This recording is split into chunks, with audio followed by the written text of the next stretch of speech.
Oktyabrın 28-də Cinemastercard Azərbaycan kinoteatrında İsveç Film Günləri layihəsi çərçivəsində sonuncu filmin nümayişi baş tutdu.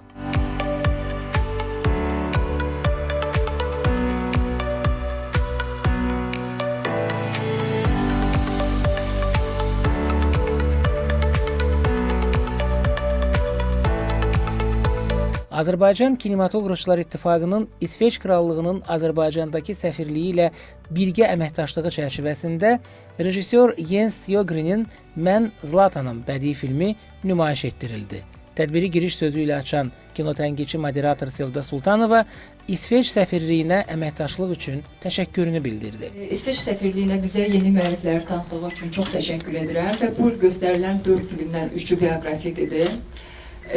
Hammershøi və Sally Bayır'ı biz burada tanıdıq. İndi bilmirəm, tanıyanlar bəlkə də vardı, amma geniş məlumata bu filmlər vasitəsilə sahib olduq. Amma Zlatanla bağlı düşünürəm ki, əksəriyyəti onu tanıyır. Bəlkə xanımlar, futbolla maraqlanmayanlar o qədər də bilgiyə sahib deyirlər. Amma Zlatan İbrahimoviç bu hekayə görəcəyiniz film futbolla maraqlanmayanlar üçün də çox maraqlı bir hekayədir. Çünki əslində burada futbolun fonunda onun bir insanın ziddiyyətləri açılır və onun şəxsi dramını, ailə münasibətlərini görəcəksiniz. Doğrudan da çox dinamik bir filmdir. Və Zlatanla bağlı onu deyim ki, səhv eləmirəmsə 2001-ci ildə Azərbaycanla İsveç oynayanda bizim qapımızda qol vurmuşdu və İsveç çıxmasında onun debüt qoluydu. Bu da ona düşərli oldu. Çünki İsveç çıxmasının tərkibində 62 qol vurub və bu belə deyək, rekord hesab olunur və ən çox qol vuran İsveç çıxmasında futbolçudur və eyni zamanda 570-ə yaxın qol vurub. Və onun deməli ssenari müəlliflərindən biri, həm də Mən Zlatanım kitabının müəlliflərindən biri David Lager Krans belə bir fikir deyir ki, mən Zlatanla tanış olanda onun yoxsulluq içində böyümüş bir adamın, çox kriminal bir mühitdən çıxan bir adamın və sonradan onun şöhrət qazanması, onun keçdiyi yol, belə bir outsider'ın yolu məni deyir heyrətləndirdi. Və mən qərara gəldim ki, onun haqqında bu kitabı yazdım. Kitab da çox maraqlıdır. Valla film mənə o qədər maraqlı gəldi ki, mən qərar aldım ki, hətta kitabı da tapımı oxuyum. Daha sonra Mən Zlatanım filminin nümayişi başlandı. Rejissor Jens Sjögren'in 2021-ci ildə ekranlaşdırdığı Mən Zlatanım bədii filmi Balkan mühacirlərinin ailəsində doğulan məşhur futbolçu Zlatanın qeyri-adi istedadı, çətin həyatı və bütün bunlara rəğmən onun Ajax, Juventus, Inter, Milan, Barcelona, Paris Saint-Germain və Manchester United kimi klublarda oynayaraq beynəlxalq futbolun zirvəsinə yüksəlməsindən bəhs edir. Filmin müddəti 102 dəqiqədir.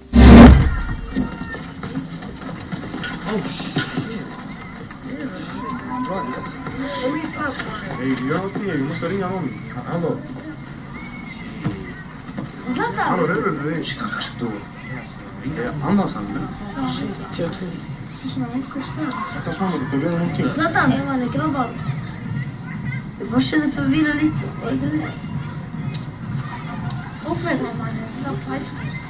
Nümayişdən sonra ənənələrə uyğun olaraq Sevda Sultanovanın moderatorluğu ilə müzakirə başlandı. Uşaqlığı, yetkinliyi və böyüklüyü.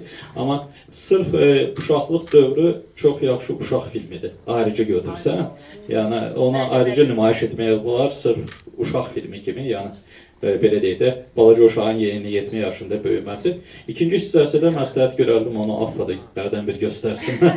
O sırf necə məşqçi, futbolist münasibətlərdə qurmaq düzgün lazımdır ki, belə deyək də, istedadlı kimdənsə də nəsə çıxsın. Qeyd edək ki, Azərbaycan Kinematografçılar İttifaqının İsveç səfirliyi ilə əməkdaşlığı çərçivəsində oktyabrın 7-dən 28-nədək İsveç Film Günləri keçirilib. 4 həftə ərzində tamaşaçılar İsveç torpedası, Hammarskjöld, UFO, İsveç və Mən Zlatanım filmlərini izləyiblər.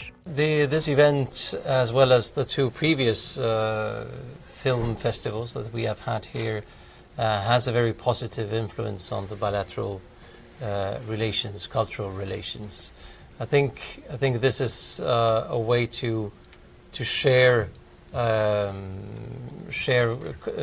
culture, where people come together not only to watch a film, but also, as we saw tonight, to discuss. Azərbaycan Kinematografçılar İttifaqının sifarişi ilə Azər New Media, Kəmran Qasımov.